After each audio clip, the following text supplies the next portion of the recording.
Do you know what the most powerful decision you'll ever make is? Walking away, silently. No warning, no dramatic exit. Just you choosing peace over chaos. It's not easy. In fact, it might be the hardest thing you'll ever do, to detach from people, habits, and thoughts that once felt like home, but now feel like prisons. You don't announce it, you don't explain it, you just stop showing up where your soul no longer feels safe. And yet, that quiet exit, it's louder than any argument. It's the moment your energy stops begging to be understood and starts choosing to be protected. The Stoics understood this deeply. Why do we keep feeding those thoughts with noise, drama, and emotional clutter? Why do we stay in places that drain us just because we're afraid to leave without saying a word? Let me be honest with you. Real strength isn't in confrontation. It's in control. It's in learning to let go of what weakens you without asking for permission. This video is going to walk you through 15 things you must silently remove from your life. No anger, no chaos, just clarity. If that resonates with you, if you're tired of being who the world expects you to be and you're ready to grow into the person you were meant to become, then please subscribe. Because this might be the first step in your quiet revolution. Let's grow, silently but powerfully. 1. The mask you wear for approval. You don't have to pretend anymore. You really don't. That quiet performance you put on just to be accepted, the nods you give when you disagree, the fake smiles you wear when you're hurt, the silence you keep when you want to speak. It's exhausting. There comes a point where wearing the mask becomes heavier than just facing whatever reaction your real self might get. Maybe it started in school. Maybe it came from family or a relationship, or some moment you didn't even notice. But slowly, piece by piece, you built a version of yourself designed to be safe, to be liked, to be acceptable. And now that version of you is so rehearsed, even you forget it's not real. The truth is, being liked for a mask means nothing. It means they don't actually like you. They like the character you play. That's why it never feels fulfilling, even when you get the approval. Even when you're surrounded by people, you still feel alone. Because deep down, no one really knows you. And how could they? You've kept yourself hidden under layers of what people wanted to see. You keep adjusting your tone, your style, your pace, trying to match what others expect, hoping that if you just keep everyone happy, they'll stay. But what if the price for that approval is your own peace? It's not selfish to be yourself. It's not wrong to have opinions, to walk away, to say no, or to outgrow people who only knew the older version of you.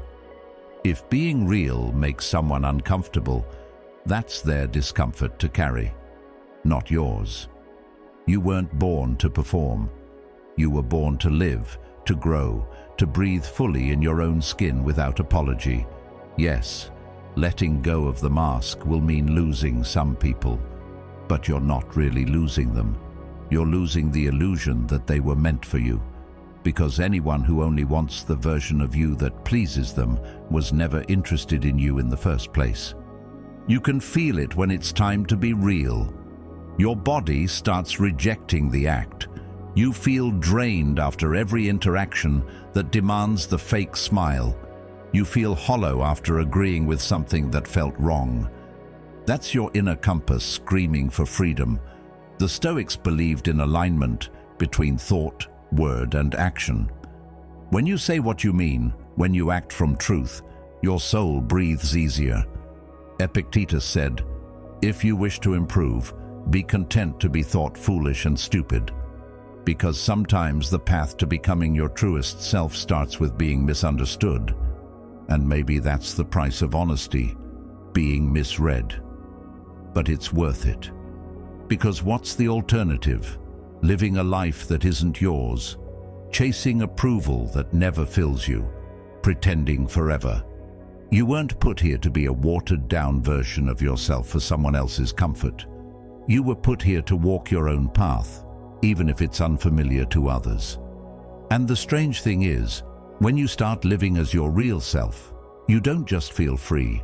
You actually start attracting people who see you, support you, and love you for exactly who you are, not who you pretend to be.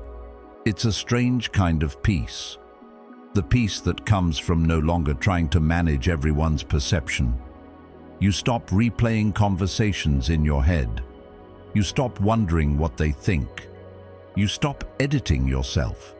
And in that space, something quiet but powerful begins to grow. Self-respect. Not arrogance, not defiance.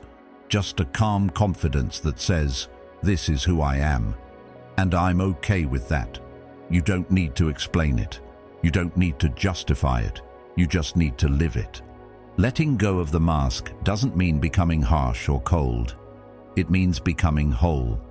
It means finally allowing the parts of you that have been buried, your voice, your ideas, your real laughter, your boundaries, to rise again. You'll feel awkward at first. You might even feel guilty. That's normal. You've been trained for years to believe that pleasing others is the same as being kind. But the kindest thing you can do is show up truthfully, because that gives others permission to do the same. You'll be surprised at how much lighter life feels when you stop filtering yourself. Conversations become easier, relationships become clearer, and decisions, they stop being about what will they think and start being about what feels right for me.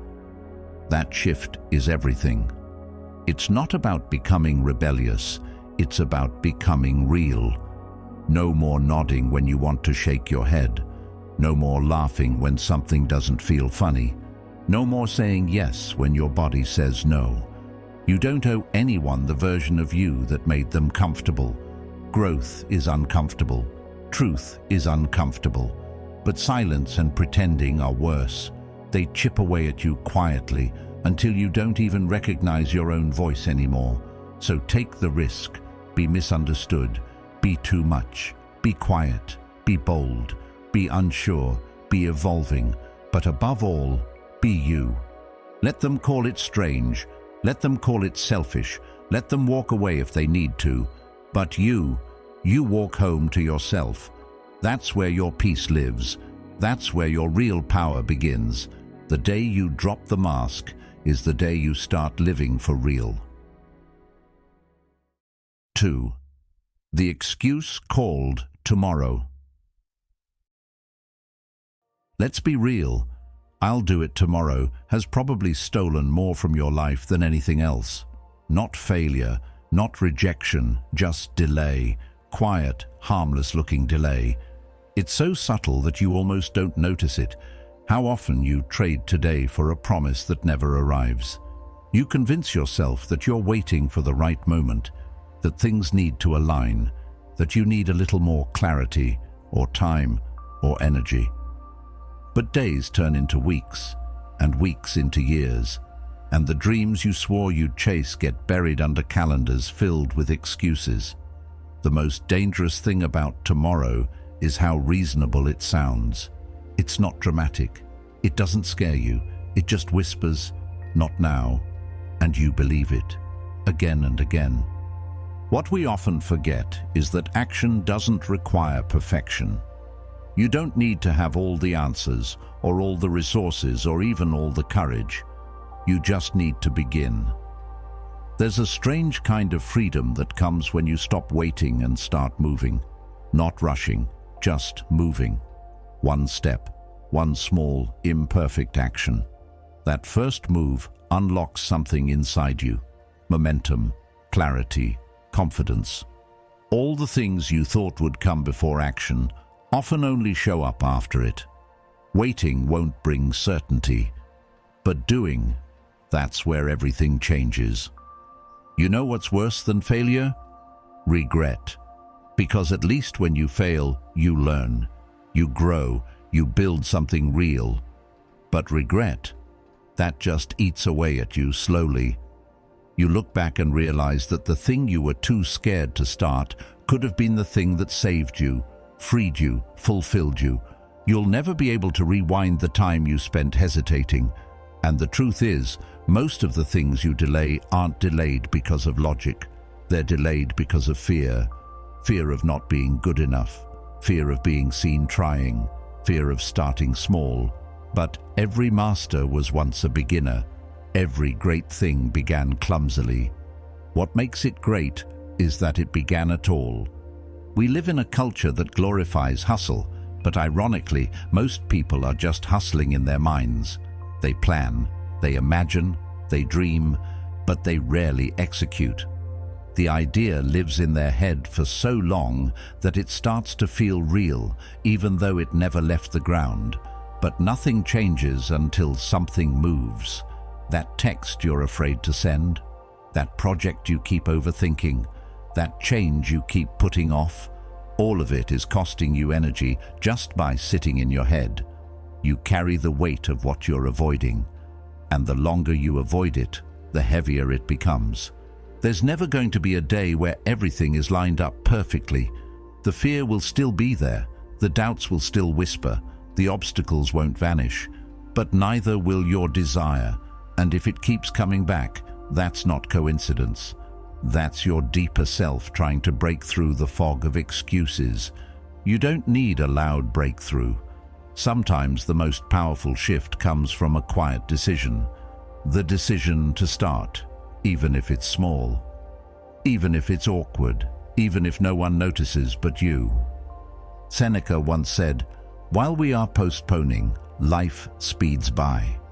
That line doesn't hit until you look back and realize how many moments you've let slip, how many passions you buried under distractions, how many conversations you avoided because you were scared of what they might change, how many goals you gave up on before you even tried.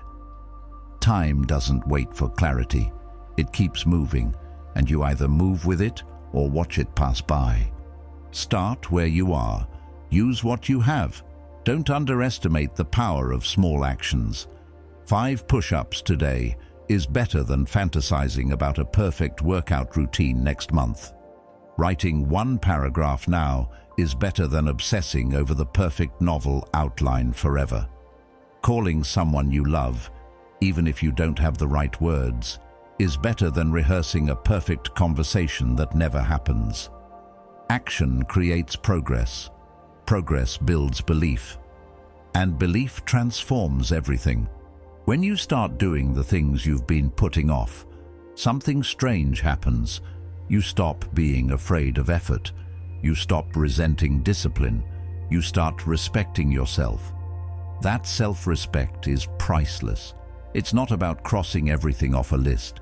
It's about becoming the kind of person who follows through, who keeps promises to themselves, who no longer lets fear dress up as logic. You can still be thoughtful. You can still reflect. But reflection without movement turns into rumination. And overthinking is just fear disguised as preparation. At some point, you have to stop reading about the life you want and start living it, one bold, messy, beautiful step at a time. You might trip, you might fall, but even if you do, you'll be further ahead than the version of you that stayed frozen, waiting for perfect conditions. Your life won't change in a single day, but it can begin to shift today. That's what matters, that you stop giving your power away to a day that doesn't exist, that you realize someday isn't on the calendar, only today is. And you, not tomorrow, not next year, not when everything is ideal, you are enough to begin right now. 3. That looping tape of the past. It's strange how the past can feel more alive than the present. A conversation that ended years ago still echoes in your mind. A mistake you made once still stings like it just happened. A look, a word, a moment, all still playing on loop over and over again. Some of those memories aren't even that significant when seen from a distance, but they carry emotional weight that never got released. They linger, not because they're powerful, but because they were never truly processed. And so, they become part of your inner dialogue, not in the background, front and center, always reminding you of what went wrong, of what hurt, of what broke. You might think that remembering is necessary, that it protects you from being hurt again. But there's a difference between remembering and reliving. One teaches you, the other traps you, and far too many people confuse self-awareness with self-punishment. You don't need to keep replaying the hardest chapters of your life just to stay grounded. You're not required to keep those wounds open as proof of survival. What happened, happened. You survived, and survival is enough. You don't have to live inside the same story forever. There's a part of you, maybe small, maybe buried, that knows this. That part of you wants peace. It doesn't want to forget what happened, but it doesn't want to be defined by it either. And that's the key. You are not what happened to you. You are not your trauma. You are not the pain. You are the one who went through it, the one who endured, the one who kept going, even if it was messy, even if it was quiet, even if no one noticed. That's who you are, not the victim of the story, but the one still here, still breathing, still capable of rewriting the next page. And yes, it's hard. Letting go of the past feels like betrayal sometimes. You might think that if you release the pain, you're letting the people who hurt you off the hook. Or maybe you're afraid that if you move on, the hurt will come back. But forgiveness, real forgiveness, isn't about them. It's about you. It's not about justifying what happened. It's about finally putting the weight down. Because the more you carry, the less you can move forward. The more space the past takes up, the less room there is for the present to grow. Carl Jung once said, "I am not what happened to me. I am what I choose to become." And that's the essence of healing. You can't change what happened. You can't go back and make different choices. You can't edit the script. But you can decide what you'll do with the pain. Will it become a cage or a compass? Will it hold you in place or point you towards something better? The most painful thing isn't always the event itself. It's the way we carry it afterward. We replay the memory. We analyze every detail. We wonder what we could have done differently. And in doing that, we keep the wound fresh. The mind keeps touching it, poking at it, never letting it scab over. Healing doesn't mean the past disappears. It means you stop letting it dominate your present. You stop waking up every day with your heart already heavy from yesterday. And here's what people don't often admit. Sometimes we hold on to pain because it's familiar. It becomes part of our identity. We get used to being the one who was hurt, who was abandoned, who made the mistake.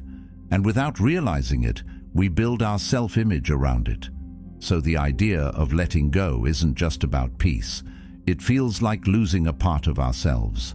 But that version of you, the one who went through all of that, they're tired. They've done enough. They don't need to keep reliving it for you to remember your strength. They deserve rest. You don't owe your past anything. You've paid your dues.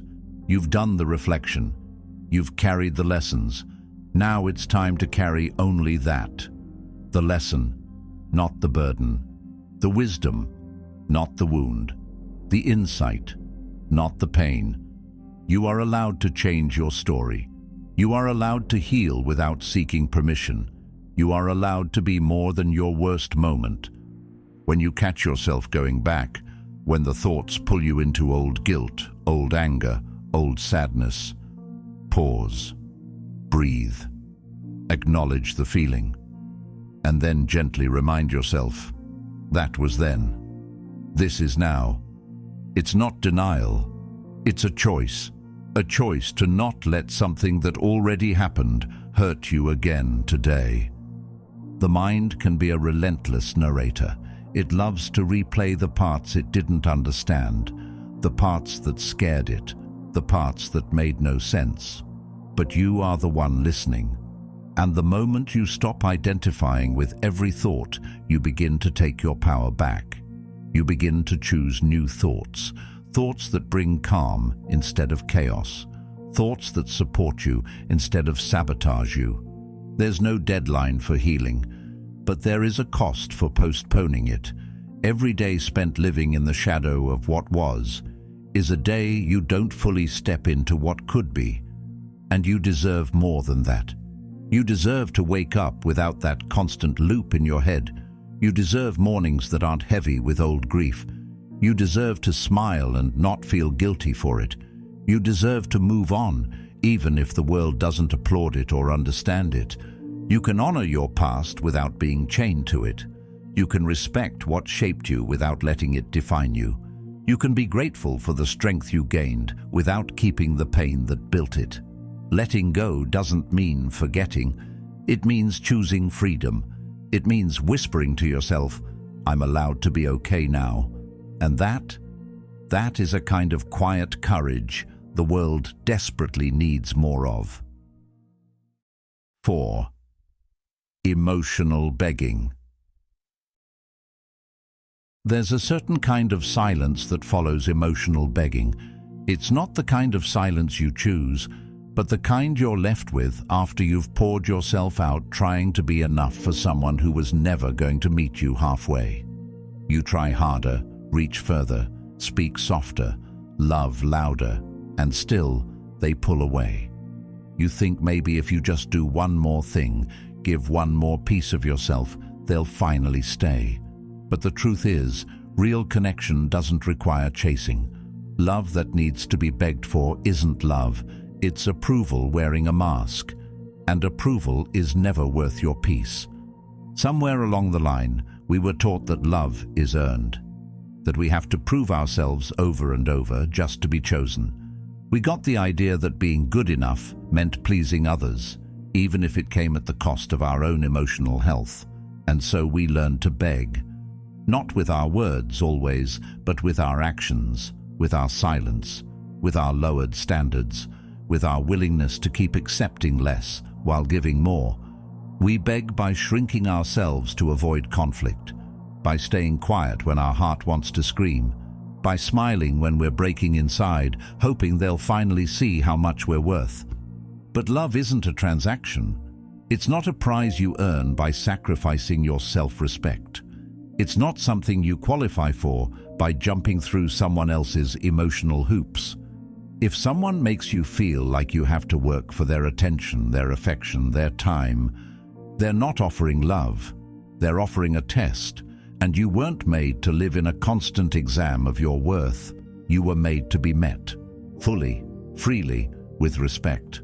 There's a kind of love that doesn't ask you to beg, that sees your silence and listens, that notices when your energy changes, not because you make a scene, but because it genuinely cares. That love doesn't punish you with distance. It doesn't make you guess where you stand. It doesn't manipulate you into thinking your value depends on how much pain you're willing to tolerate. But to find that kind of love, you have to first believe you deserve it. You have to stop accepting crumbs and calling it a meal. It hurts to walk away, especially when your heart is still involved. But it hurts more to stay in a place where you constantly have to prove that you matter. There's a slow kind of erosion that happens when you keep chasing people who only respond when you pull away.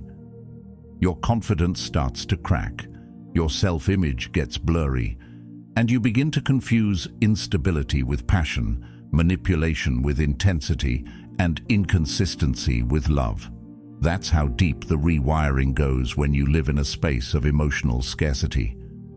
Carl Jung once said, "The most terrifying thing is to accept oneself completely. Because when you accept yourself fully, you stop needing others to do it for you. You stop begging. You stop pleading for a seat at tables where you're only invited to be useful, not valued." And yes, it's terrifying at first, because it means letting go of relationships that once felt like home. It means facing the emptiness you used to fill with distraction. It means standing in your own truth, even if it shakes. But what comes next is peace. A kind of inner peace that doesn't need to be validated.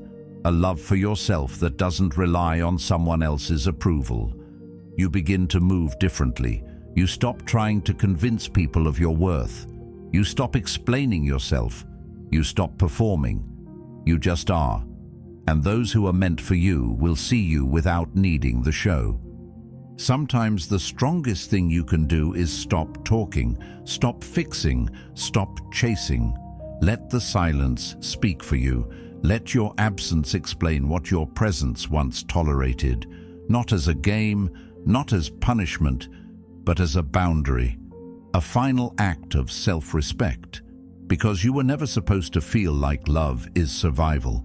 You were never supposed to confuse anxiety with intimacy. You were never meant to be the one who always gives, always waits, always explains.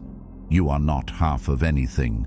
You were not born to be completed by another person. You are not missing pieces. You are whole.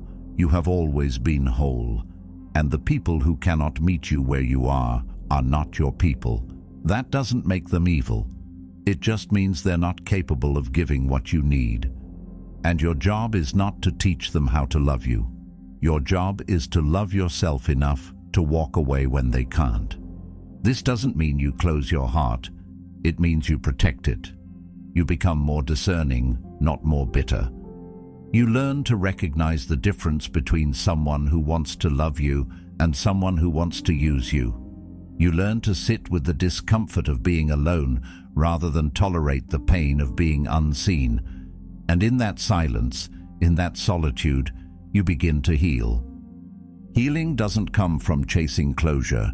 It comes from choosing yourself, from understanding that your worth was never up for debate, that your softness was never weakness, that your willingness to stay loyal in chaos wasn't foolish. It was love, just misplaced. And now you get to place it where it belongs, in your own heart, in your own hands, in your own life, where peace is no longer a negotiation. You don't have to scream your worth to be heard. You don't have to prove your loyalty through suffering. You don't have to beg for a love that should have been offered freely. You only have to decide that you are done explaining why you deserve to be treated well. Done chasing. Done fixing what you didn't break. Done hoping they'll finally see what's been clear all along. When love is real, it arrives without pressure, without doubt, without performance. So let them go. Let the silence fall.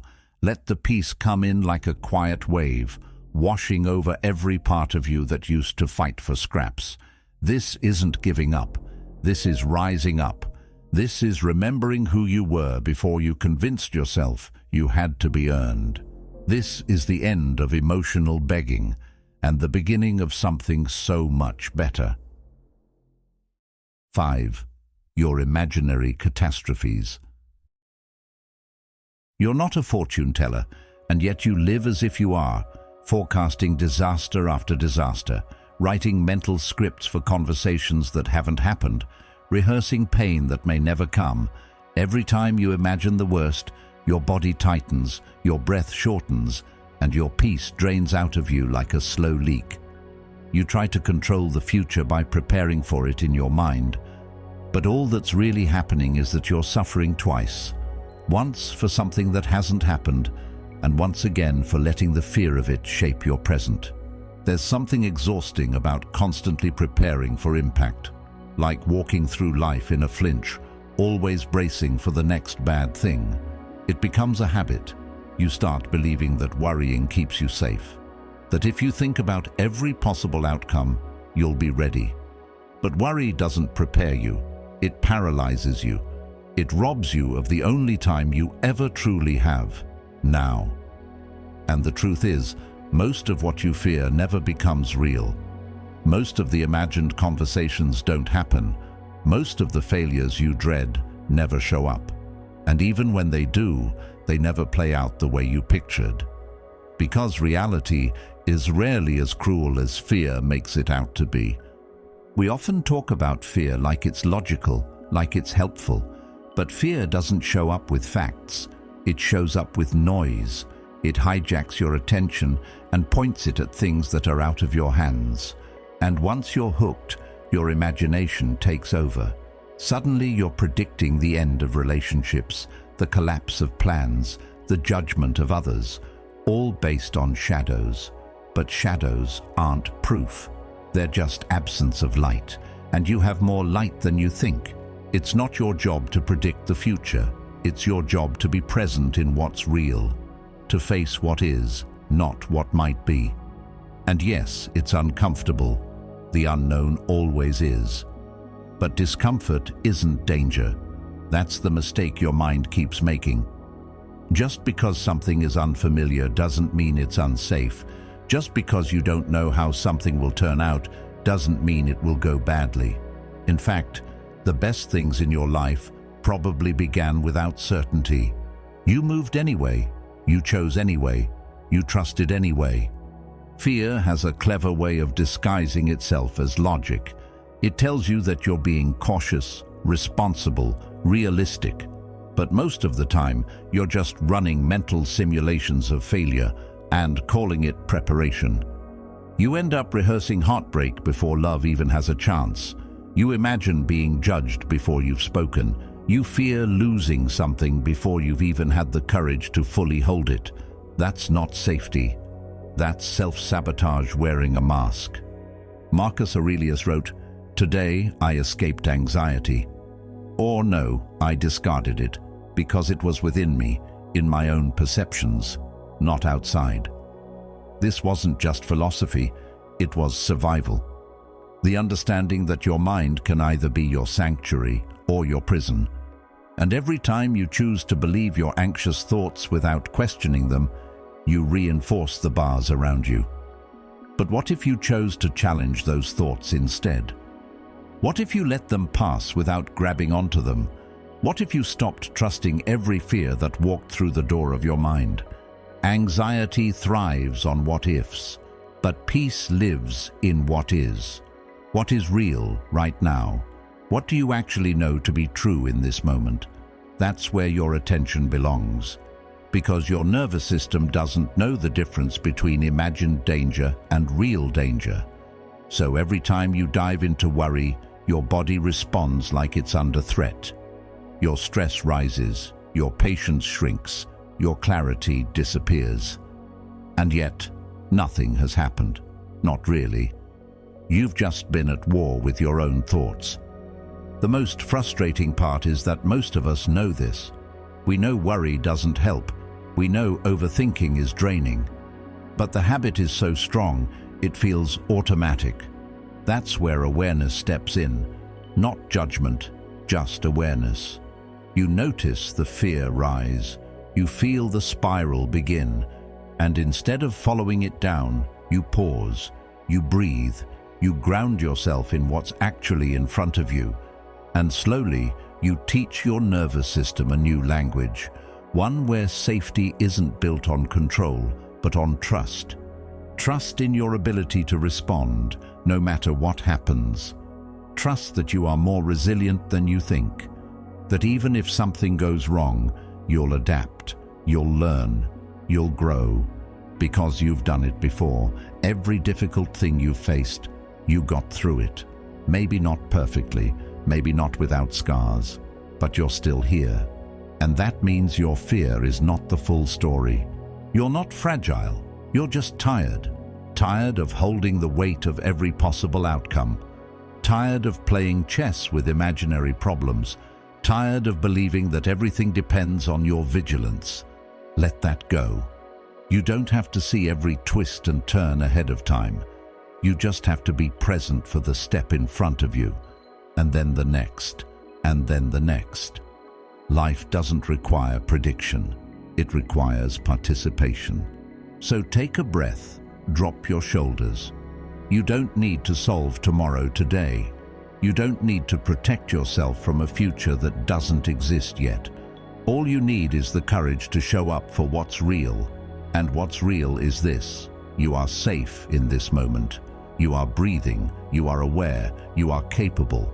And when fear comes knocking again, because it will, you'll know it for what it is. Noise, not prophecy, just noise. Let it pass.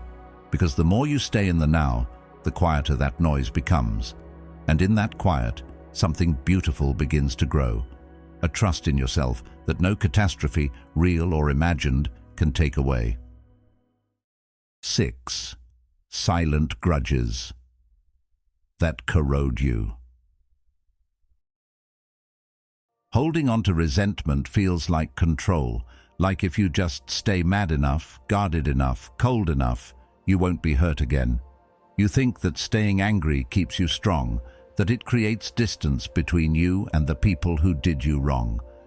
But in truth, the only thing it builds is a prison, and you're the one locked inside. The grudge doesn't protect you. It poisons you, quietly, slowly, until your peace is so clouded you can't even remember what it felt like to be light. It doesn't always show up loudly either. Sometimes it's not the blow-up argument or the dramatic falling out that leaves the deepest scar. Sometimes it's the quiet hurt you never spoke about, the betrayal you never admitted stung, the apology you never got but kept waiting for. Those are the ones that linger, the ones that turn into invisible walls inside your heart.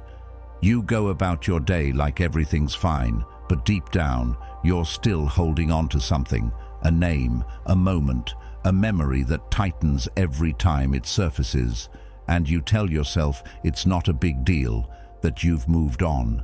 But if it still hurts when you remember it, it's not gone, it's buried. Forgiveness gets misunderstood.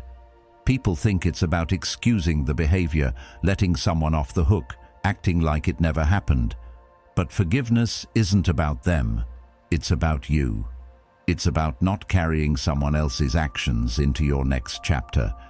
It's about refusing to give the past that kind of power. Resentment, no matter how justified, anchors you to the moment you were hurt. It keeps you there, stuck in a loop. You replay the words, the decisions, the silence, and in doing so, you relive the pain. Not just once, over and over. And the worst part? They may not even know. They've moved on. They're living their life. Meanwhile, you're still burning with something they probably forgot. That's how grudges work. They disguise themselves as strength, when really they're wounds that never got to breathe. And healing doesn't happen in silence. It happens in release. In deciding that you're done giving energy to something that only takes from you. Holding on to anger becomes part of your identity. You start reacting from it, thinking from it, living through it. You think you're protecting yourself, but really you're repeating a pattern that only makes things heavier. You avoid closeness, fearing betrayal. You pull away from love, expecting disappointment. You mistrust others because trust once got broken. But none of that is healing. It's just self-preservation, and it's exhausting. The real power isn't in staying angry, it's in choosing peace. Not because they earned it, not because they asked for it, but because you're tired of bleeding for someone else's mistake. That doesn't make you weak. It makes you wise. There's nothing soft about refusing to let the past pollute your future. It takes real strength to unclench your fists and walk away without revenge. To say, this hurt me, but it won't define me. You don't need to call them. You don't need to tell them. Forgiveness doesn't always require a conversation. Sometimes the most powerful thing you can do is release it internally, quietly, fully, and feel the weight start to fall off. The bitterness leaves your chest. The tension leaves your jaw. The story stops replaying every time you're alone. That's when you know you've let go, when their name doesn't trigger your entire nervous system anymore. And what's waiting on the other side of that release is more than just peace, it's freedom. You get to move forward without dragging the past behind you. You get to show up in relationships without old wounds clouding your view. You get to breathe, fully, finally. Not everything that hurt you has to stay part of you. You're allowed to heal. You're allowed to put it down, even if they never said sorry, even if they never acknowledged what they did. Your healing doesn't need their permission. You can let go without pretending it didn't happen. You can forgive without inviting them back into your life. Boundaries still matter. Lessons still matter. But the anger, the resentment, the heaviness, that's yours to release. And when you do, you make space. Space for joy, for love, for clarity. Because when your heart isn't full of old pain, it can finally open to something better. Letting go isn't a one-time act. It's a decision you might have to make over and over, especially on the hard days. But each time you choose peace over bitterness, you take your power back. Each time you choose not to react from the old story, you become more of who you're meant to be. And that version of you, the one who's not owned by anger, is the one who can finally rest. So if you're still carrying something, ask yourself, what would it feel like to be free from this? What would your life look like if you weren't weighed down by something that's already over? And then ask yourself the real question. Do they deserve that space in your mind? Or do you deserve that space for yourself? Not everything needs closure. Sometimes you are the closure. Sometimes your decision to be done, without drama, without revenge, without explaining yourself, is enough. You're not giving them a pass. You're giving yourself peace, and that's worth more than any grudge you could ever hold. 7. The fake finish line, called happiness. We've been told a lie so many times we stopped questioning it. The lie that happiness lives somewhere out there, in the next job, the next relationship, the next version of yourself. That once you finally make 6 figures, or move to a new city, or find that one person who just gets you, you'll arrive. You'll be whole. You'll be happy. So you chase, you grind, you scroll, you compare. You build this finish line in your mind, believing that once you cross it, everything will click into place. But what nobody says out loud is this: that finish line keeps moving. Every time you get close, it shifts. And no matter how fast you run, it never really feels like enough. It starts early. You think happiness is in getting good grades. Then it's graduating. Then it's landing the job. Then it's getting promoted. Then it's finding someone. Then it's settling down. Then it's starting over. The line is always just a little further away, and it's exhausting. You wake up with a life that looks fine on the outside, but inside you're still waiting, still hoping, still thinking, maybe after this I'll finally feel okay. But happiness was never meant to be a finish line. It was always supposed to be the way you walk, not where you're headed. You can have the money, the love, the success, and still feel empty. Because if the voice in your head is critical, if your nervous system is always on edge, if your self-worth depends on external achievements, nothing out there will ever be enough. You'll keep chasing newer, better, more, not because you're greedy, but because you've been trained to measure your worth by how far ahead you can get. You don't even realize it's happening. It's built into the culture. The ads, the algorithms, the timelines, all pushing you to chase an image of life instead of actually living it. Carl Jung once said, "The privilege of a lifetime is to become who you truly are, not to impress, not to accumulate, but to become." That's where real peace is found, not in arriving at some perfect version of your life, but in being present for the one you already have. Because here's the truth most people miss. Happiness doesn't announce itself with fireworks. It's not loud, it's not dramatic, it's subtle. It shows up in small moments. The way sunlight hits your face in the morning, the quiet after a long day, the warmth of a conversation that doesn't feel forced. But if your mind is always on the next thing, you'll miss it. You'll miss everything. Perfection is seductive. It gives you something to aim for. It feels productive. But it's a trap, because perfection doesn't exist, and the pursuit of it will leave you burnt out and numb. What you really want isn't perfection. It's peace. And peace doesn't come from having everything figured out. It comes from not needing to. It comes from showing up as you are and choosing to be kind to yourself anyway. It comes from realizing that you don't need to earn rest. That joy isn't something to deserve, it's something to notice. You've been taught to wait until you lose the weight, until your house looks better, until your mental health is fully healed, until your schedule clears up. But life isn't waiting for you to be ready. It's happening now. And if you're always waiting for the right time to be happy, you'll run out of time, because there is no perfect day. There's just today.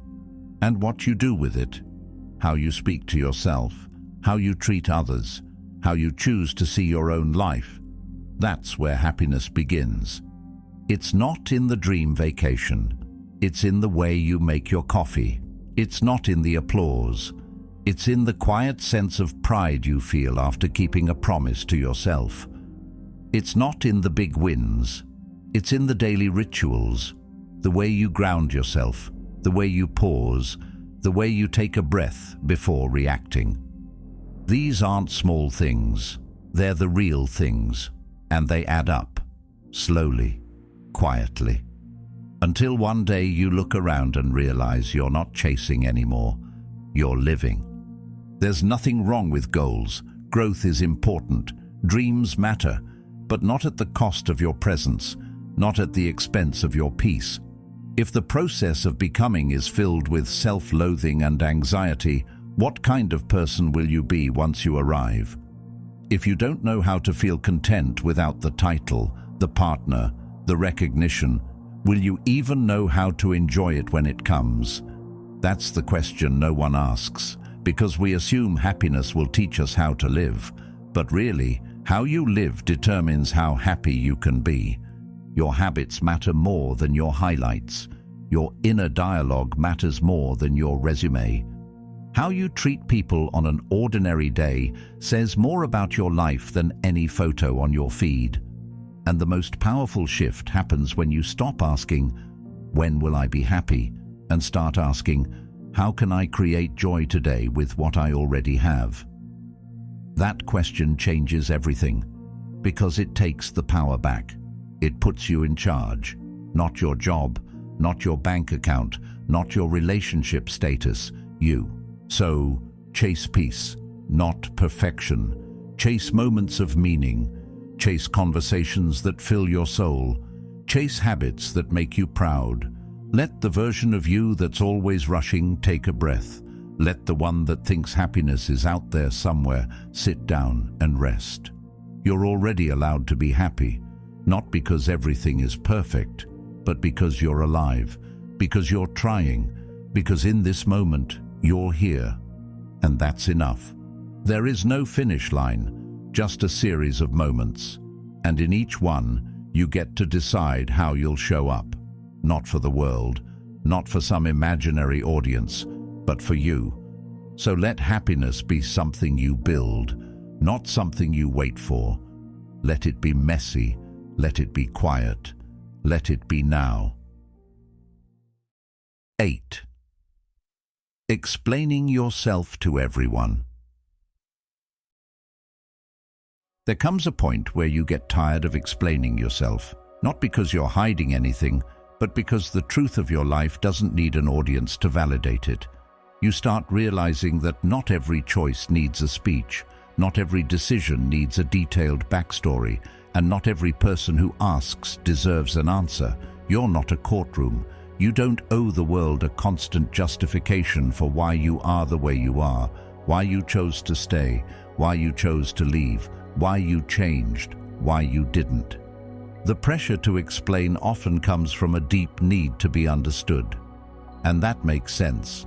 We're social beings. We want connection, clarity, closure. But the more you explain, the more you start to perform. You find yourself packaging your decisions in a way that others can digest, even if it means watering down your truth. You shrink your real reasons into something more palatable, less offensive, more socially acceptable. But who are you doing that for? Them? Or the part of you that still believes you need permission to be who you are? Every time you over-explain, you hand over a little piece of your power. You give people the impression that your choices are up for debate, that they get a vote, that your life is a democracy they're entitled to participate in. But your path is not a group project. It's not a survey. It's a personal journey shaped by what you've been through, what you value, and where you're going. And most of that isn't visible to anyone else. Silence is often mistaken for avoidance or arrogance, but it's neither. Silence is sacred. It's a decision, a boundary, a calm confidence that doesn't feel the need to prove itself. When you know who you are, you don't explain, you embody, you live, you breathe. You show up as yourself without the need to defend your presence. And ironically, that's when people start listening, because there's something powerful about a person who moves with quiet certainty. You don't have to explain your healing. You don't have to explain why you stopped talking to certain people. You don't have to explain why your boundaries are tighter now, or why your priorities have changed. Growth can be quiet. It doesn't need a press release. You're allowed to change your mind. You're allowed to evolve and not update everyone on your progress. Sometimes, the most transformative moments of your life won't come with explanation, just action. There's a strange freedom that comes when you stop seeking approval. You begin to make choices for alignment, not applause. You start valuing peace over performance. And in that shift, life gets lighter. You stop rehearsing conversations in your head. You stop trying to be understood by people who are committed to misunderstanding you. You realize that not everyone can walk with you, and that's okay. Your life is not a PR campaign. Marcus Aurelius once wrote, "Waste no more time arguing about what a good man should be. Be one." In other words, stop explaining and start living. People will form their own narratives no matter what you say. They'll twist your words, project their fears, hear what they want. Trying to control that is a battle you'll never win, and you don't have to. You don't owe the version of you that exists in someone else's head your energy. Let your choices speak for you. Let your peace be your answer. Let your consistency, your kindness, your boundaries, your evolution, say what words never could. You are not cold for keeping parts of your life private. You are not rude for choosing not to engage in conversations that lead nowhere. You are not selfish for protecting your inner world. That's wisdom. That's self-respect. That's knowing the difference between being real and being performative. There's nothing wrong with being clear when needed, but clarity doesn't always require elaboration. You can say, "This is my choice," and leave it at that. You can say, "I'm not comfortable discussing that," and let the silence hold the line. You can say nothing and still be right, because silence is not weakness. Sometimes silence is strength dressed in restraint. And here's the thing, the people who genuinely love and respect you, they don't need long explanations. They trust your heart. They honor your boundaries. They support your decisions even when they don't fully understand them. That's how you know they're your people, not because they agree with everything, but because they don't demand you prove yourself. You don't have to exhaust yourself trying to make everyone comfortable with who you are. You don't need to edit your truth to make it easier to swallow. You don't need to dilute your growth so others don't feel left behind. If someone needs a full breakdown of your healing just to accept that you're different now, they're not really looking to understand. They're looking to control. And you've grown past that. You've come too far to keep handing out explanations like apologies. This is your life, your healing, your rhythm, your truth, and it's not up for review. You are not rude for choosing silence. You are not difficult for choosing peace. You are not distant for choosing self-respect. You are simply choosing to live aligned without constantly translating yourself for others. So stop explaining and start being. Start living as someone who no longer seeks permission to exist. Let that be your quiet rebellion. Let your actions, your stillness, your strength be the only explanation you ever need. 9. Habits that quietly kill your energy. Most people think energy is lost in big, dramatic ways: burnout, exhaustion, emotional crashes. But the truth is, energy is usually drained in silence, in small, seemingly harmless habits that sneak into your day and settle in like background noise. You don't notice them at first: the late-night scrolling that cuts into your sleep, the skipped breakfast that leaves your mind foggy, the automatic yes to things your body and soul are screaming no to. These tiny moments, repeated daily, chip away at your vitality. They don't look dangerous, but they are. Because the more they go unchecked, the more they slowly dismantle your clarity, your confidence, your capacity to show up fully. It's easy to ignore them.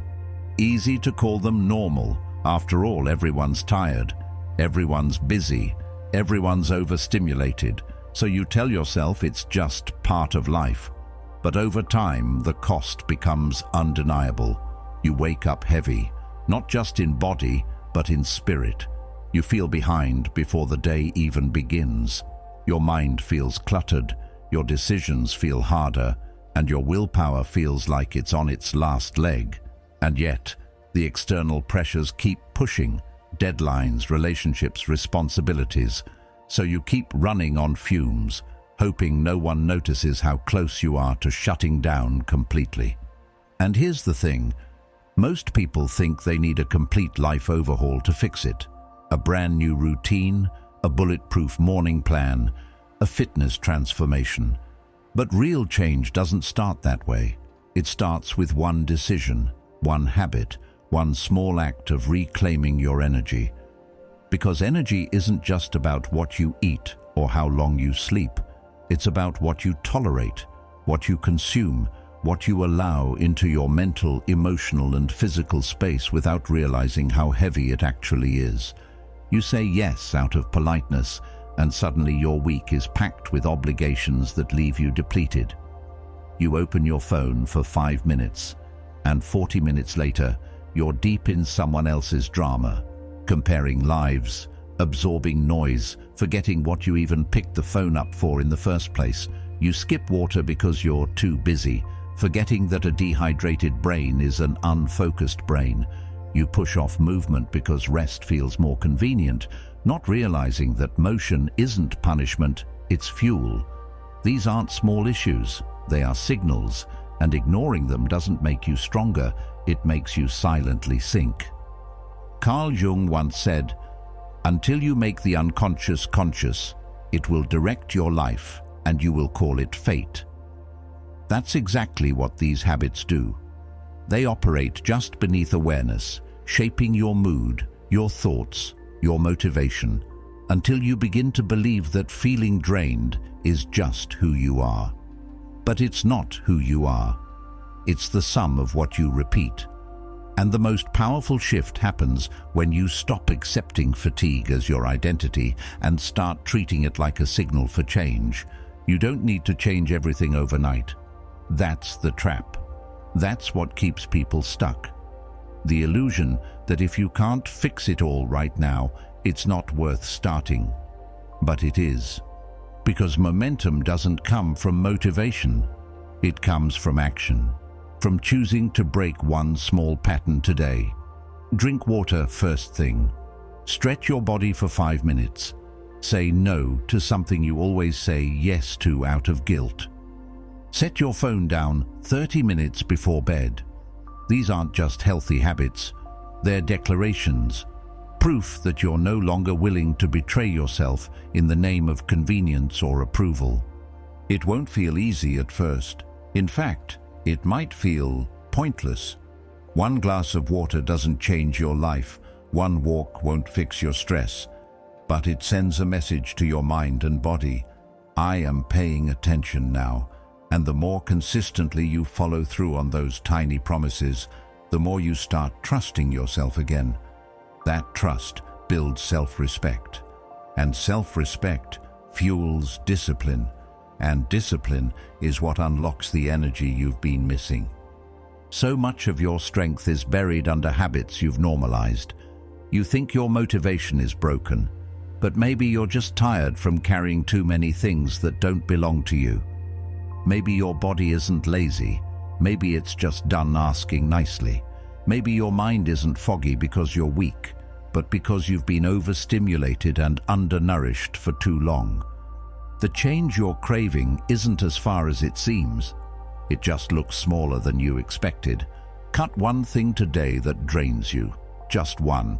It could be a toxic conversation you keep entertaining, a mindless scroll before bed, that extra task you agreed to out of habit, not joy. Remove it, not with drama, but with clarity. And in that space, insert one thing that restores you. A quiet moment, a short walk, a boundary, a breath. Let that be your reset. Energy is sacred. It's not something you get more of by chasing it. You protect it by managing what you allow to steal it. And once you start seeing your habits through that lens, everything changes. You stop asking, "Why am I so tired?" and start noticing all the things pulling from you. Noticing is power. It means you're no longer sleepwalking through your routines. It means you're finally aware. So if you feel drained, stuck, scattered, don't wait for the perfect routine or a wave of motivation. Start now, quietly, gently, intentionally. Reclaim your energy one small act at a time. Not for productivity, not to become some optimized machine, but because you deserve to feel good in your body, because you deserve to wake up without dreading the day, because your presence, clear, calm, energized, is one of the most powerful things you can bring into this world. And that begins with the habits you choose to keep and the ones you finally let go. 10. Constant criticism, especially of yourself. There's a voice inside your head that you've been listening to for so long, you don't even question it anymore. It tells you that you're not doing enough, that you're always behind, that you should be further along by now, that everyone else seems to have it together, so why don't you? It whispers harsh things when you're tired, when you slip, when you fall short, and somehow you believe it. You don't stop to ask where that voice came from, or why it sounds so much like a bully dressed as a coach. You just assume it must be right because it's yours. But here's the truth. That voice isn't truth. It's habit, and it's keeping you stuck. You're not lazy. You're not broken. You're overwhelmed, overstimulated, pulled in 1,000 directions and trying to carry it all quietly. You wake up with a weight in your chest and still manage to get out of bed. Still manage to show up. Still manage to keep going, even when your inner dialogue is tearing you apart. That's not weakness, that's strength. But your mind has gotten so used to being hard on itself that it doesn't know how to speak any other language. You've mistaken pressure for motivation, criticism for discipline, self-punishment for growth. But you don't shame a flower into blooming. You don't yell at a wound to heal faster. And you won't become your best self by berating the current version of you. Progress doesn't come from force. It comes from understanding, from asking better questions. Not, "What's wrong with me?" but "What do I need?" Not, "Why can't I just do this?" but "What's blocking me?" When you trade judgment for curiosity, everything softens. The path clears. You stop reacting and start responding. You stop fighting yourself and start working with yourself. That shift is powerful, because when you change the way you speak to yourself, you change the way you treat yourself. You make room for rest without guilt. You make room for mistakes without labeling yourself as a failure. You begin to recognize that growth isn't linear, and it certainly isn't perfect. There will be days you feel on fire, and days you feel like you're unraveling. Both are part of the process. Both are allowed. And neither one says anything about your worth. Carl Jung once said, "I am not what happened to me, I am what I choose to become." That includes what you choose to believe about yourself. That includes the narrative you repeat in your mind every single day. If your thoughts are always anchored in self-blame, self-doubt, and self-attack, then no matter what you achieve, it will never feel like enough. You'll reach your goals and still feel empty. You'll cross milestones and still hear that voice saying, "Yeah, but you could have done it better." So maybe it's not about doing more. Maybe it's about pausing long enough to ask, where did I learn to speak to myself like this? And more importantly, do I still need to? Because there's a version of you waiting on the other side of that harshness. A version that still has dreams, still wants joy, still believes peace is possible, but they need you to be on their side first. Not just when things are going well, but especially when they're not. Anyone can offer themselves grace on a good day. But what about the messy ones? The ones where nothing gets done, where you feel like giving up, where everything feels heavy and loud and pointless. That's when you need the kindest version of yourself the most. Being compassionate with yourself doesn't mean you're giving up. It means you're creating the conditions for sustainable change. Because discipline built on shame will always crack. But discipline built on care, on truth, on kindness, on understanding, that's unshakable. That's the kind that lasts. You show up for yourself not because you're afraid of falling behind, but because you believe you're worth taking care of. That's a quiet kind of power most people never learn. But you can. It starts small, catching that voice in the act. When it says, "You're so behind," respond with, "I'm doing the best I can with what I have." When it says, "You always mess this up," say, "This is a pattern I can learn to shift."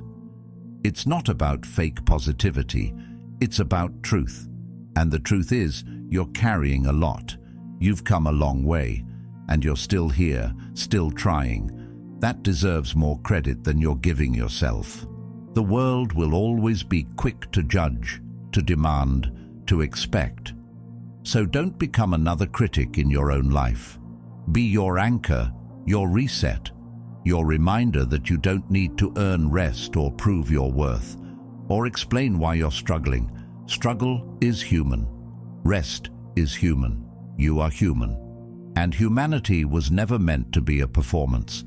There will always be someone doing more, achieving faster, looking cleaner on the outside. But their journey isn't yours. Your story is rich with context, with battles no one sees, with resilience you forget to recognize. Stop making the mistake of thinking your inner mess disqualifies you from growth. It doesn't. In fact, it's what makes your growth real. So, as you move forward, through your habits, your goals, your healing, remember this. The voice in your head matters more than you think. Let it be one that builds, not breaks. One that guides, not punishes. Let it sound more like a coach, less like a critic. And when in doubt, pause and ask, what would help me right now? Not what would make you impressive. Not what would make others applaud. Just what would help.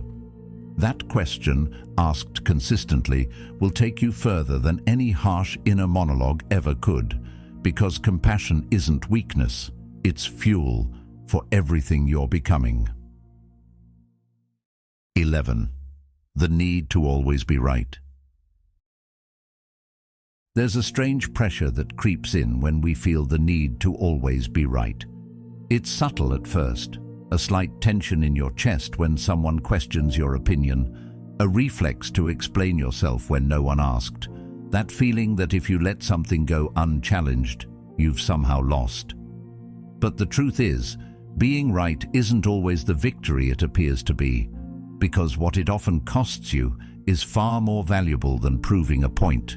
It costs your time, your calm, your presence, sometimes even your relationships. In the moment, defending your position feels justified. You've got logic, facts, experience, and it feels like if you don't speak up, the other person wins. But this isn't a courtroom, and life isn't a debate stage. Most of the time, there is no prize for being right, only tension. You walk away from the conversation mentally drained, heart racing, replaying what you said, what they said, what you should have said, and for what? To protect a version of yourself that can't be wrong. That's not protection, that's ego, dressed up as certainty. The need to be right doesn't always come from arrogance. Sometimes it comes from fear. Fear of not being heard, fear of being misunderstood, fear that if you're wrong, you'll be seen as less competent, less intelligent, less valuable. But being wrong doesn't make you less. It makes you human. Everyone misses the mark. Everyone misreads the situation. Everyone forgets details, reacts emotionally, changes their mind. What matters more than being right is being rooted, grounded enough in your own worth that disagreement doesn't feel like a threat. Carl Jung said, "Everything that irritates us about others can lead us to an understanding of ourselves." That's especially true when it comes to arguments. If every disagreement feels personal, if every challenge makes your chest tighten, it might be less about the other person and more about your inner world. The need to be right often hides deeper insecurities. Maybe you weren't listened to growing up. Maybe you were always the one to fix things. Maybe somewhere along the way, you learned that being wrong meant being weak. But you're not that child anymore. You're not in that chapter anymore. You can be wrong now and still be safe. There's a kind of quiet strength in saying, "You might be right," and meaning it. In stepping back from the tug of war and choosing peace over pride. It doesn't mean you have no opinion. It means you've grown past the need to fight every battle, because not every hill is worth dying on. Some arguments are just noise, distractions that pull you away from what actually matters.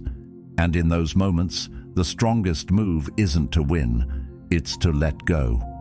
Imagine what your days would feel like if you didn't take the bait every time someone misunderstood you, if you didn't feel the need to explain every detail, if you could hear someone's view without needing to correct it. You'd have more energy, more clarity, more time to focus on things that fill you instead of drain you. Letting go of the need to be right is like dropping a weight you didn't realize you were carrying. It's not always easy, especially when you're passionate about something, when you know you're right. But that's when it matters most. That's when choosing grace over ego becomes a practice, a conscious decision to prioritize your peace over your pride. You don't have to prove anything. You don't have to convince anyone. Your value doesn't increase when you win an argument, and it doesn't decrease when you walk away from one. There's a difference between standing for truth and chasing validation. The first is rooted in confidence. The second is rooted in insecurity. When you know who you are, you don't argue to be seen.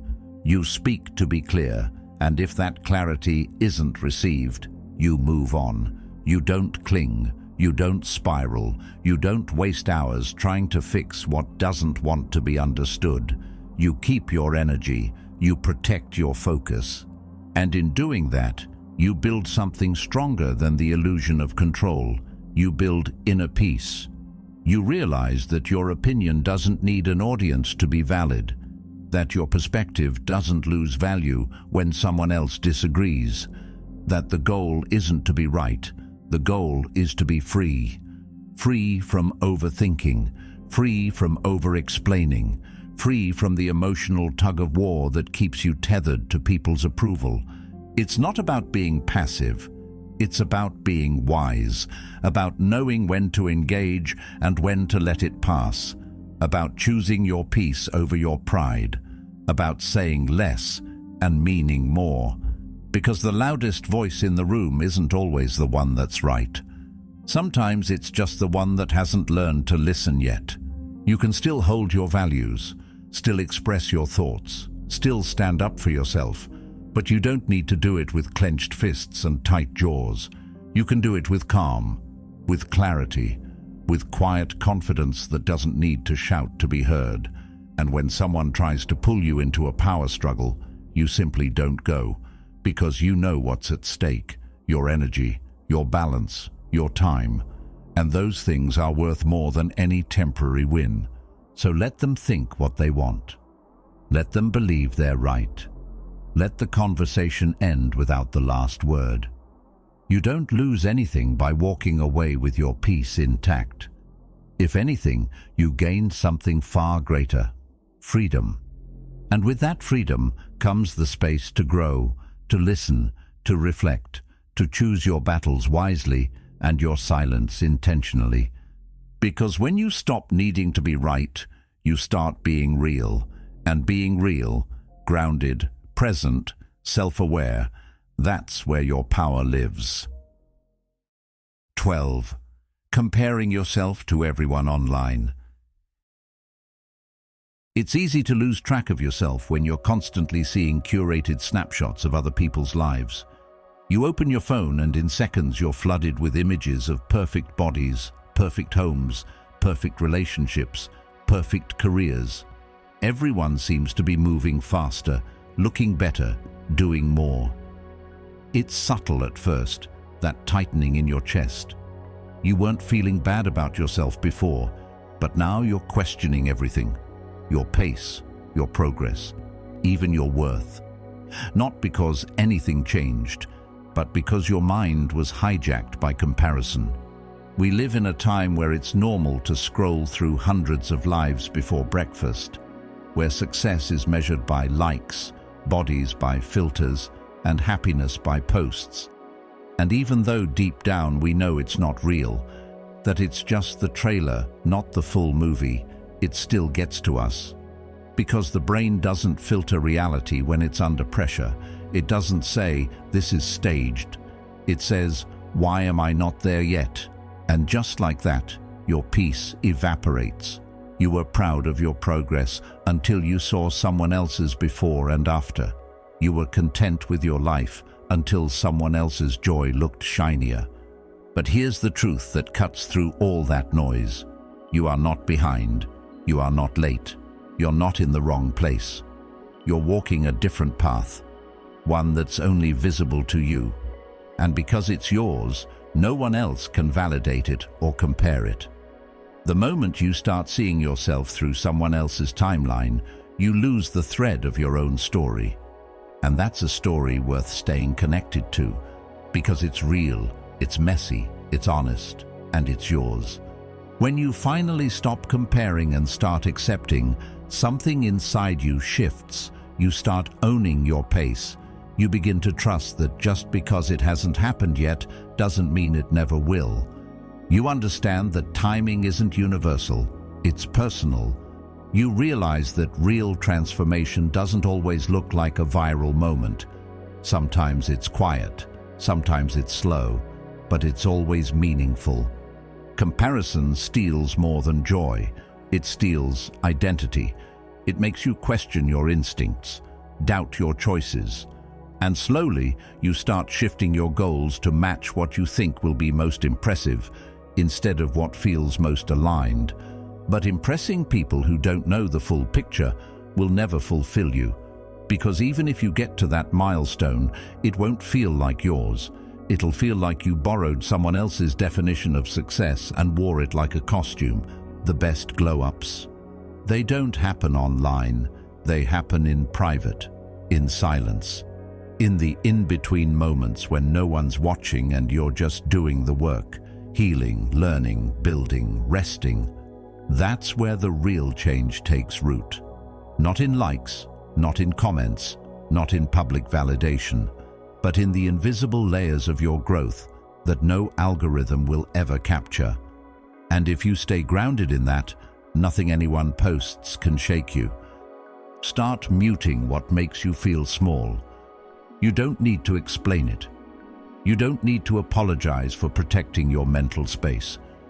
If someone's content makes you feel like you're constantly coming up short, it's okay to step back. This isn't jealousy. It's self-awareness.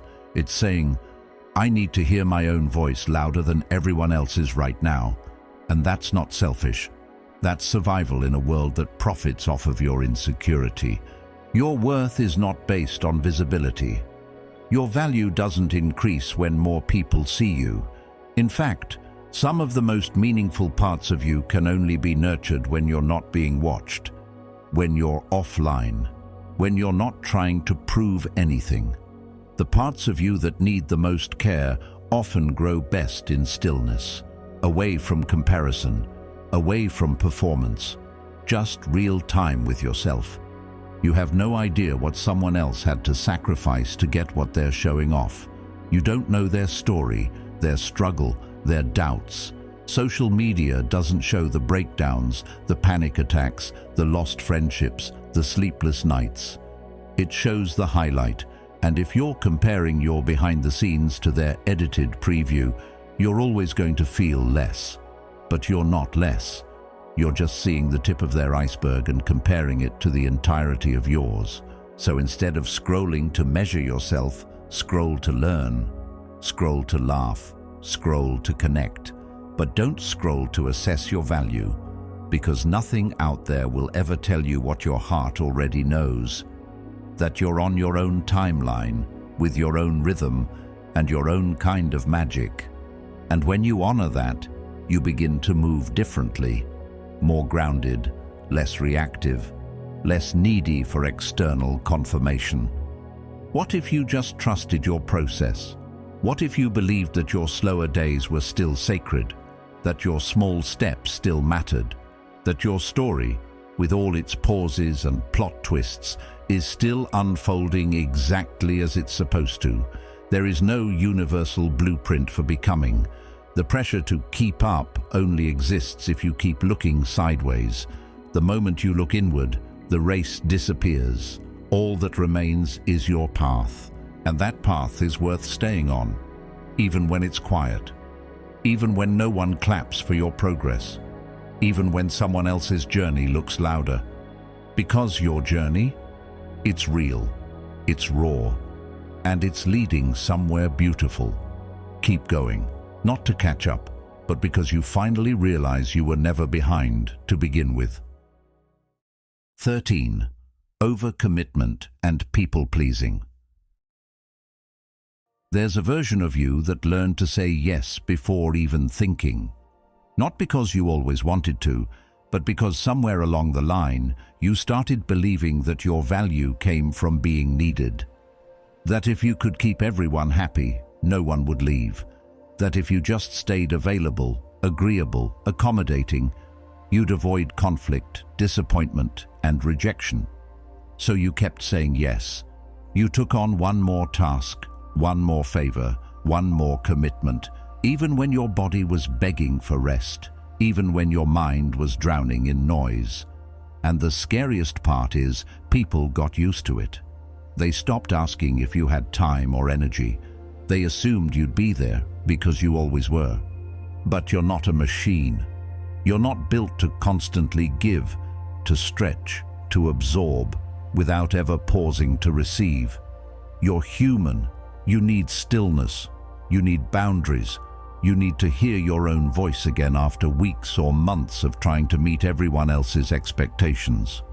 The problem is, when your default setting is yes, saying no feels like a betrayal. It feels like you're letting someone down, like you're failing. But it's not failure, it's freedom. It's the first sign that you're finally starting to respect yourself the way you've always respected others. Burnout isn't a badge of honor. It's a warning sign. It's your system blinking red, telling you that this pace is not sustainable. And still, most people push through because we've romanticized overcommitment. We wear exhaustion like it's a trophy, proof that we're hardworking, selfless, loyal. But none of those qualities mean anything if you're crumbling on the inside. If your loyalty is costing you your health, your peace, your sense of self, then it's not loyalty, it's self-abandonment. Carl Jung once said, "The greatest burden a child must bear is the unlived life of the parent." And maybe that's where some of this people-pleasing started. You learned to be what others needed, to carry what others couldn't, to stay small so others could feel big. But you're not that child anymore, and it's no longer your job to keep everyone comfortable. Your job now is to take up space, to protect your time, to value your own needs, even when no one else validates them. Saying no is not rude, it's clear, it's a complete sentence. You don't have to explain it, you don't need to soften it with a long apology. You don't owe anyone a spreadsheet of your energy levels. If it doesn't feel right, if it stretches you too thin, if it pulls you away from what matters, you're allowed to decline. And not just allowed, but expected to, if you want to build a life that honors your truth instead of other people's demands. You are allowed to rest, not because you earned it through exhaustion, but because you are a living being who deserves recovery. You're allowed to leave texts on read, not because you're ignoring anyone, but because your nervous system isn't built to be in constant connection. You're allowed to prioritize silence, to cancel plans, to not be available all the time. That doesn't make you unreliable, it makes you real. And real people have limits. Overcommitting might make you feel useful, but it eventually makes you invisible, even to yourself. You start forgetting what you want, what lights you up, what actually matters to you. Because your schedule is full of everyone else's needs, you start reacting instead of choosing, drifting instead of directing. And slowly, your identity becomes a patchwork of other people's expectations. But you are not here to be everything to everyone. You are here to be deeply aligned with the few things that matter most. Peace isn't selfish, it's sacred. It's what allows you to show up with presence, not resentment, with depth, not depletion. When you say yes to everything, you dilute your power. You scatter your energy across a dozen things and show up halfway for all of them. But when you say no, even to good things, you make space to say yes to the things that are actually meant for you. That's not selfish, that's wise, and it's hard, especially if you've been wired to seek approval through service. But every time you choose yourself, you rewire that story. You teach yourself that your needs matter, that your rest is valid, that you don't have to break in order to be loved. Start small, one pause before every yes, one boundary where there used to be a blurred line, one moment of reflection before committing out of habit. You're not going to unlearn people-pleasing in a day, but you can start by listening to that quiet inner voice that says, "I don't want to do this," and honoring it instead of overriding it. That voice is you, the real you, the one who's been waiting for you to come home. You don't need to be accessible 24/7 to be a good person. You don't need to explain every number. You don't need to earn rest by breaking down first. You just need to be honest with yourself, with your energy, with your time. That's where peace begins, not with productivity, but with presence, not with sacrifice, but with self-awareness. And when you start living from that place, everything changes, not overnight, but slowly, steadily, in the way you breathe easier, sleep better, speak clearer, stand taller. Let go of the version of you that believed being loved meant being useful. Let go of the story that your worth comes from being everything to everyone. It never did. You were always enough, even when you had nothing to give. And now it's time to give something back to yourself, your time, your space, your voice. That's not selfish, that's sacred, and it's long overdue. 14. The identity you outgrew. There's a quiet kind of discomfort that shows up when you start to feel like a stranger inside the identity you've been wearing for years. Maybe you were the loud one, the funny one, the reliable one, the ambitious one, and at some point, that version of you worked. It served a purpose. It helped you connect, helped you cope, helped you feel safe in a world that demanded a clear label. But now, something doesn't feel quite right. You're showing up the same way, saying the same things, doing what you've always done, but it feels hollow. And you can't quite explain it. You just know. You've outgrown the role. The strange thing is, no one tells you that outgrowing a version of yourself can be more painful than leaving a person. Because that identity, it's not just a habit. It's who people know you as. It's how you've been seen, praised, accepted. So when you start shedding that skin, people notice. And not always kindly. They might say you've changed, that you're distant, that you're not as fun, not as driven, not as available. And maybe they're right, but not in the way they think. You're not abandoning who you were. You're stepping into who you're becoming. But there's grief in that shift. Letting go of an old identity means letting go of the comfort it gave you, even if it wasn't always healthy, even if it drained you, because it was familiar, it was predictable, and there's something oddly grounding about knowing exactly who you're expected to be. But growth doesn't care about comfort. It asks more of you. It asks you to leave the well-worn path and build a new one with your bare hands. That's why it feels so lonely sometimes. Because evolving often requires isolation before integration. Carl Jung said, "In each of us there is another whom we do not know." And that unknown part, the one that feels foreign and unfamiliar, is often the next version of ourselves trying to emerge. But we resist it, not because we don't want to grow, but because we're afraid we won't be loved once we do. We've been conditioned to believe our identity is our worth, that if we stop being the achiever, we'll be overlooked. If we stop being the people pleaser, we'll be abandoned. If we stop being the fixer, we'll be forgotten. But that's not truth, that's fear. You don't owe the world a consistent performance. You don't have to keep playing the same role just because people liked you in it. Your identity is not a contract you can't break. You're allowed to change, to soften, to slow down, to speak up, to disappear for a while and come back different.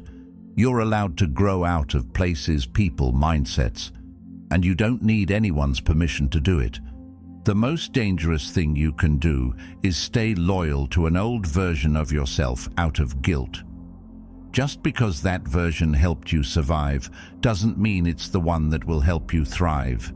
You can thank it for getting you here and still choose to move forward. Because survival mode isn't meant to be permanent. At some point, you have to put the armor down and learn how to live, not just endure. Sometimes growth won't be noticed by anyone but you. There won't be applause. There won't be recognition. It might just look like choosing not to react the way you used to, saying no when the old you would have said yes, walking away instead of trying to prove your point, not engaging, not performing, not explaining. It'll feel strange at first, but that silence, that stillness, that's your next level unfolding. And here's what no one really talks about.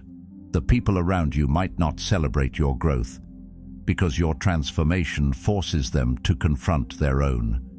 When you stop playing the role, they have to adjust the script. And not everyone is ready for that. Some will try to pull you back into the old version of yourself, not because they're malicious, but because your change unsettles their stability.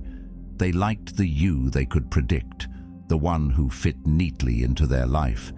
But your evolution was never meant to make others comfortable. It was meant to make you whole. You may lose some relationships along the way, and it will hurt. But what you'll gain is far more valuable: alignment, peace, integrity, the quiet knowing that you're no longer pretending. You're no longer dimming or twisting or performing just to be accepted. You're living from a place of truth, even if that truth is still unfolding. There's something powerful about meeting yourself where you are now, not where you were 5 years ago, not where people still expect you to be. Right now, in this season, in this mindset, with this heart. It might feel like starting over, but really, it's starting for real. And every time you choose authenticity over approval, you get closer to the life that was meant for you, not the one you built just to survive. So, breathe. You don't need to rush this. Let the old version of you rest. Let the roles you no longer relate to fade out. There's no need to explain your shift. Real growth doesn't always need a speech. Sometimes it just needs space.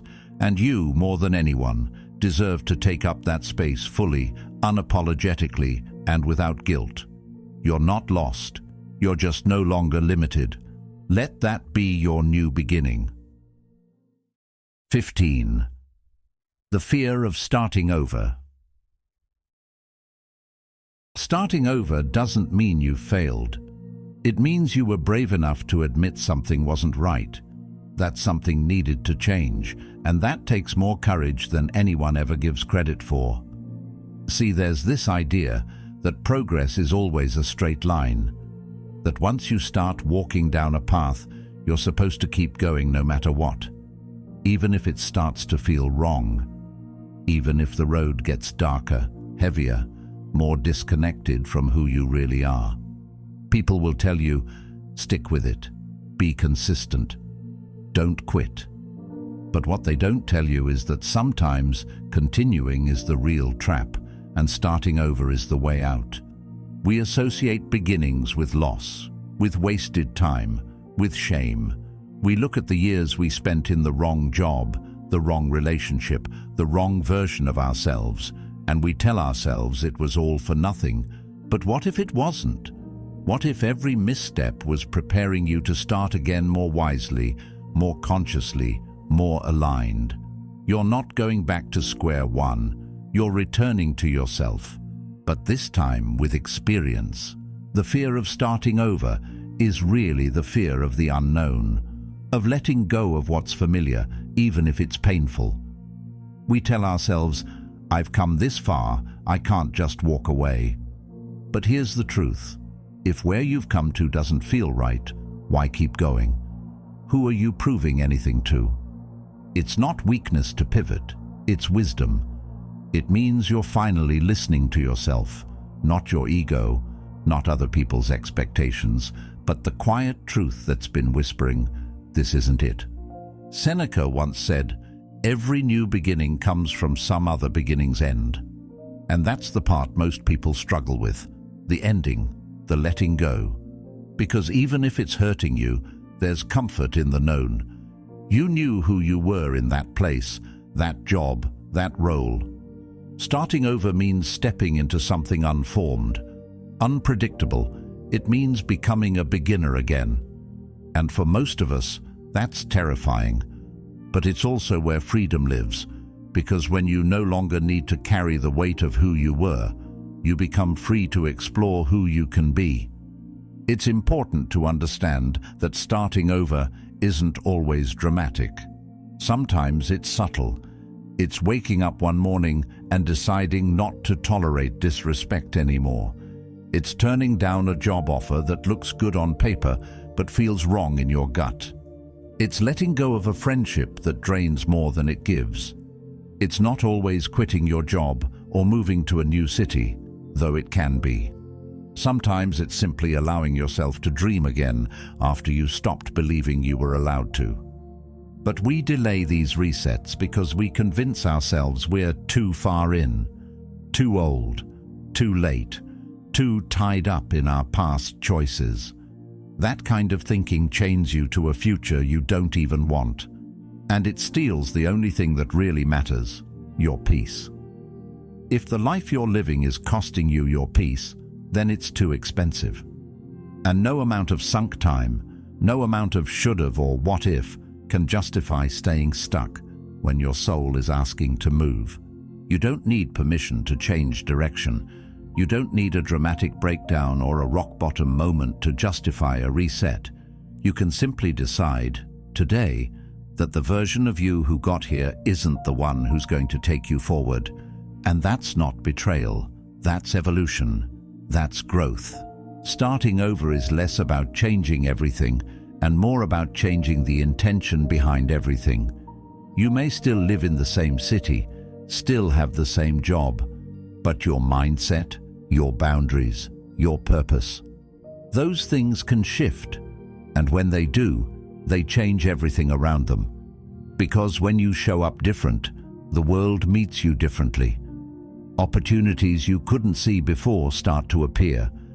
People who align with your values begin to show up. The things you used to chase start to lose their grip. You move with clarity instead of confusion. And yes, the beginning may feel lonely. You may not have the same circle cheering you on. You may not have a roadmap. You might stumble. You'll doubt. You'll want to go back. But keep going, because every person you admire, every story that moved you, started with someone deciding they couldn't keep living the same day over and over. They chose the discomfort of beginning over the numbness of staying. That's what made the difference. The hardest part is often the first step. That moment when you pack up the version of yourself you've outgrown and step into the unknown. But once you do, something incredible happens. You begin to feel light again. Not because the path is easy, but because it's yours. And that kind of ownership, that kind of alignment, creates momentum. Slowly, quietly, the fog lifts. And you start to see who you're becoming.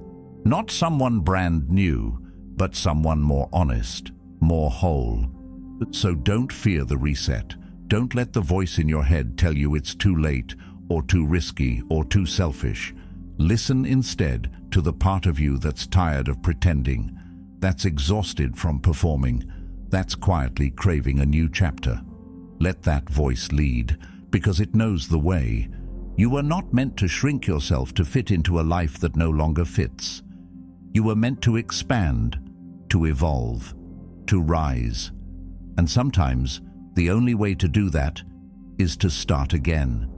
Even if your hands are shaking, even if your voice trembles, even if no one understands, begin anyway. This is not the end. It's the invitation to become everything you were too afraid to be before. You are not lost. You are simply becoming. The world may not understand your quiet transformation, but one day your silence will speak louder than everything you left behind. Watch the next video now, and thank you for being a part of Stoic Journal.